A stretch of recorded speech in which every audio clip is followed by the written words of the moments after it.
Results of the Vietnam War were staggering. In 15 years of bloodshed, more than 9 million Americans had participated. Approximately 250,000 had been wounded, and over 58,000 had died. It's estimated that more than 1 million North Vietnamese and about the same South Vietnamese were also killed. About half of American servicemen admitted to using drugs at some point, either during or after their deployment. And it is believed that more than 2,800 prisoners of war and those listed as missing in action may have been left behind, with the North Vietnamese government either unable or unwilling to provide any information, though some have since returned, been repatriated, their remains to the United States. American taxpayers had spent more than $150 billion, with this massive spending leading to widespread inflation, which was exacerbated by a worldwide oil crisis in 1973 and skyrocketing fuel prices. Psychologically, the effects of the war ran even deeper, as the war had pierced the myth of American invincibility and had bitterly divided the nation. Many returning veterans faced negative reactions from both opponents of the war, who viewed them as having killed innocent civilians, as well as its supporters, who blamed them for having lost the war. Plus, there was the physical damage, including the effects of exposure to harmful chemicals such as the herbicide Agent Orange, millions of gallons of which were dropped by U.S. troops onto the dense forests of Vietnam and Cambodia. But there were also some important legacies of the Vietnam War, one of which was the passage of the War Powers Act in 1973, which required the President to inform Congress when any U.S. troops were attacked and would only allow them to remain in a hostile situation for 90 days, although Congress could repeatedly renew permission for their presence. Another was the shift to an all-volunteer military force and the suspension of the draft, the last soldiers being drafted in December of 1973. Although there is still a requirement for registration with the Selective Service System, no soldiers have been drafted in more than 45 years. But the war in Vietnam isn't the only foreign policy issue for President Nixon. There's still the Cold War, and Nixon wanted to strengthen the U.S. position in the world by taking advantage of a rivalry that had developed between the two communist giants, China and the Soviet Union. The diplomacy of Nixon and his Secretary of State, Henry Kissinger, was praised for bringing about détente, or the deliberate reduction in Cold War tensions. Nixon set about trying to improve relations with China without being condemned as being soft on communism. And to this end, he startled the world in February of 1972 by personally traveling to Beijing to meet with Mao Zedong personally. His visit initiated exchanges that ultimately led to the U.S. recognition of the Communist government of China in 1979, which had actually been in power in mainland China since 1949. But the purpose of this was for the United States to develop a potential trade and political relationship with China. But having this relationship put pressure on the Soviet Union to agree to discussions about the number of ballistic missiles that each country could possess. At the conclusion of the first round of the strategic arms limitation talks, the Soviets consented to freeze the number of ballistic missiles that were capable of carrying nuclear warheads, ultimately thawing the tensions between themselves and the United States. Though it did not end the arms race, it was a significant step towards ending the Cold War. As for domestic policy, Nixon tried to focus on shifting some of the responsibility for the Great Society's programs from the federal government to the state and local governments. He authorized the use of what were called block grants, which was cash given to states to spend as they wished. Nixon also attempted to control the spending of Congress. by impounding funds that had already been appropriated for various social programs, although the courts agreed with his critics that said that he had to carry out the laws of Congress, regardless of whether or not he agreed with them. This changing relationship between the national government and the states would be defined as Nixon's New Federalism, which became the nickname for his domestic policy. In addition, Nixon would be faced with a recession that began in 1970, when the United States economy faced a very unusual combination of an economic slowdown paired with inflation, a condition referred to as stagflation. To address the economic challenges, Nixon first tried to cut federal spending, which led to a worsening of the recession and increasing unemployment. Eventually, he then went to deficit spending so as to not alienate the middle class and blue-collar Americans. But of course, this had the problem of adding to inflation. But by 1972, the recession was over all on its own. And it turns out that one significant piece of congressional legislation would result from this stagnant economy with inflation.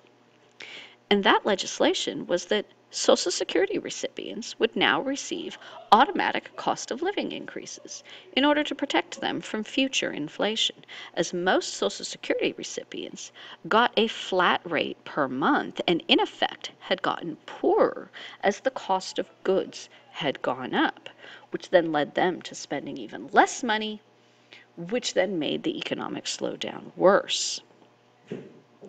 A final domestic issue was triggered by an international crisis in the Middle East, and that is the oil crisis. OPEC, the Organization of Petroleum Exporting Countries, was made up of the 24 largest oil-producing nations in the world, and they were able to set prices and control the world's supply of oil. In response to America's support of Israel in the Yom Kippur War in 1973, OPEC, which is largely made up of Arab states that did not like Israel, cut off oil supplies to the United States and her Western allies in Europe, forcing an economic crisis in all of the industrialized Western nations. The price of gas quadrupled virtually overnight, leading to rationing here in the United States. General Motors and Ford cut production of automobiles and laid off tens of thousands of workers, and the United States government even went so far as to institute a nationwide 55-mile-per-hour speed limit as a result of the crisis. It would eventually lead to the United States government approving the building of the Alaska pipeline. But this oil crisis ultimately triggered the worst recession since the days of FDR. One long-term effect that the oil crisis would have in the U.S. is that for the first time, Japanese automakers were finally able to gain a foothold amongst American buyers, cornering the market on economy cars. Prior to the crisis, America's cars had been big and heavy with powerful engines that gulped gasoline. But Japan, not having supplies of oil, had long developed smaller, lightweight cars that were relatively fuel efficient.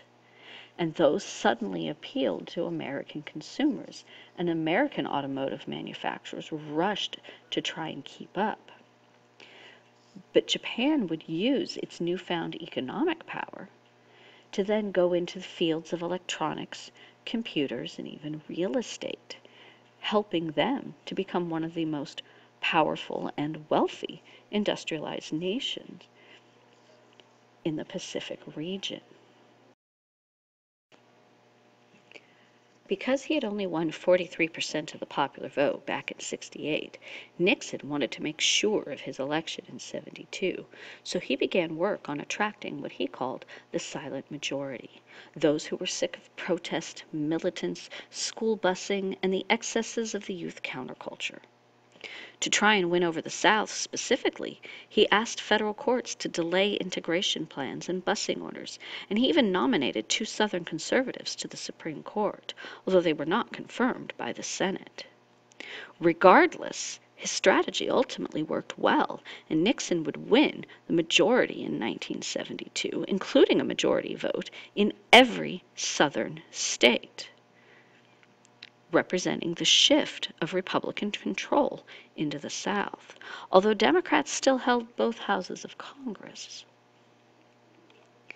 But in the wake of the election in 1972, and actually in the midst of the election campaign, information began to come out about a scandal of epic proportions. In the summer of 1972, 7 men were arrested breaking into the Democratic headquarters at Washington's Watergate Hotel and apartment complex. It turns out they were there to remove electronic listening devices that had been placed in an earlier break-in, and they were being used to spy on the Democratic National Committee that was working on the 1972 presidential election. 5 burglars pleaded guilty, although they testified under oath that they could not remember who paid them. The money actually had come from funds associated with the Committee to Re-elect the President, or CREEP. The White House denied any involvement, but Nixon then ordered a cover-up, instead of coming out and admitting that some overzealous aides had done something illegal. The FBI ended up involved in the investigation because, according to federal law, wiretapping was required to be investigated by the FBI and not local police. After a time, it seemed as if the Watergate scandal slowly died down, but it really didn't end speculation about White House involvement completely. Nixon then ordered White House Chief of Staff Bob Hadelman to tell the CIA to stop the FBI investigation, citing national security as the reason. Meanwhile, Washington Post reporters Bob Woodward and Carl Bernstein kept the Watergate issue alive. They had actually managed to recruit an informant that they codenamed Deep Throat, whom they regularly met in a darkened underground parking garage. He gave the 2 reporters inside information regarding the cover-up. As it turns out, Woodward and Bernstein's source was Mark Felt, who was the 2nd associate director of the FBI. Partly due to the continued publication of articles by the Washington Post, the U.S. Senate decided to set up its own investigative committee, a bipartisan committee, so that the public would not think of it as a witch hunt by Democrats in Congress. The entire hearings would be televised, much to the chagrin of those who like daytime soap operas, and gradually the American public became fascinated by the doings of Nixon's men. They were shocked by some of the accusations, including the existence of a White House enemies list, a dirty tricks campaign, slush funds to pay the burglars, the burglaries themselves, the wiretapping of phone lines, and the general issue of Americans spying on other Americans. As if Nixon's problems with Watergate were not enough, Vice President Spiro Agnew was forced to resign when evidence surfaced that as governor of Maryland, he had taken kickbacks and bribes from contractors who had been awarded government construction projects. Nixon then appointed Gerald Ford, a well-liked congressman from Michigan, as his vice president, using the provisions of the 25th Amendment for the first time in American history.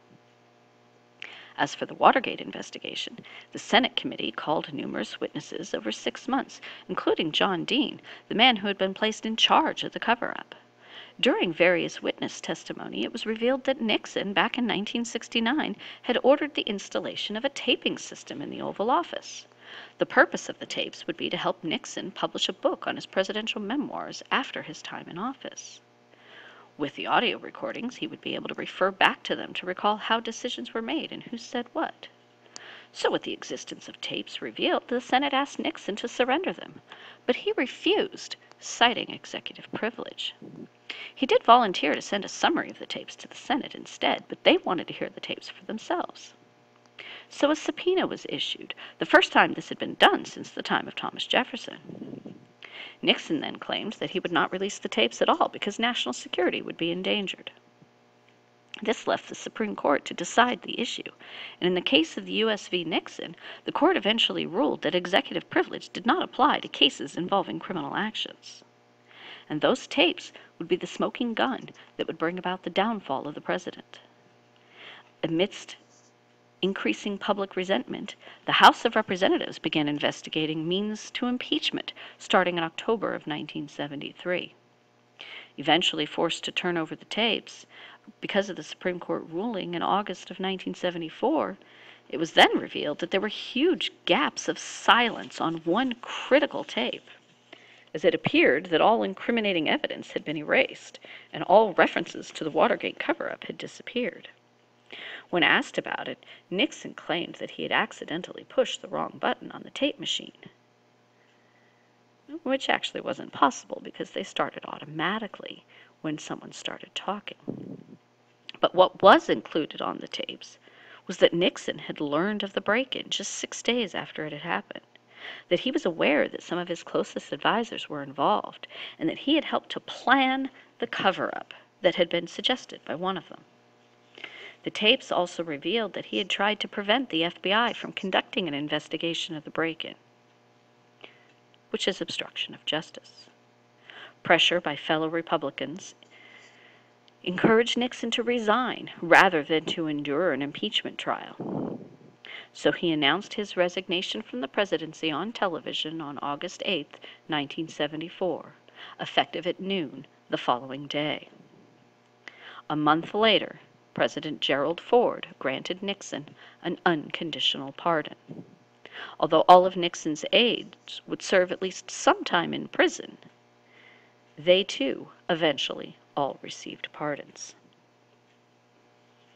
Gerald Ford, a former Michigan congressman, was taking office during a time of immense difficulty. He would be blamed for many things that his administration had nothing to do with directly, especially the post-Vietnam War inflation that was damaging the economy. He would get blamed for gasoline shortages and long lines at the gas pumps related to the OPEC crisis. His pardon of Nixon and the commuting of sentences of the Watergate co-conspirators angered many Americans, as did his decision to grant clemency to many draft evaders. He did gain some sympathy because while president, he survived 2 different assassination attempts by 2 Manson family members in a span of just a few weeks. He also saw some success with the signing of the Nuclear Disarmament Treaty, and he helped lay the foundations for the second round of the Strategic Arms Limitation talks, which would ban new missile programs, though those treaties would actually be signed by Carter in 1979, but a lot of those talks having been taking place since 1972. A final aspect of the Ford administration was the moving away from a national focus on affirmative action. The programs themselves had begun under John F. Kennedy and had attempted to right generations of discrimination by giving some level of preferential treatment to various minority groups. But by the time of the Ford administration, there had been busing riots in Boston and a reemergence of a Ku Klux Klan in parts of the South. By the end of the decade, there would be a weakening of some of the programs when the Supreme Court decided in the case of UC Regents v. Bakke that although affirmative action itself was legal, there could not be specific quotas reserved for racial minorities. In 1976, Ford ran for re-election, but was defeated by a Washington outsider named James Earl Carter, or Jimmy Carter as he was mostly called. He was the former governor of Georgia and was portrayed as being a relatively average guy, not a professional politician. He narrowly defeated Ford and ended up with just 50.1% of the popular vote, the lowest majority percentage since 1912. His election was really due in part to the economic recession and was also seen as being part of the post-Watergate backlash against the Republican Party. But the Democratic control of the White House didn't last long.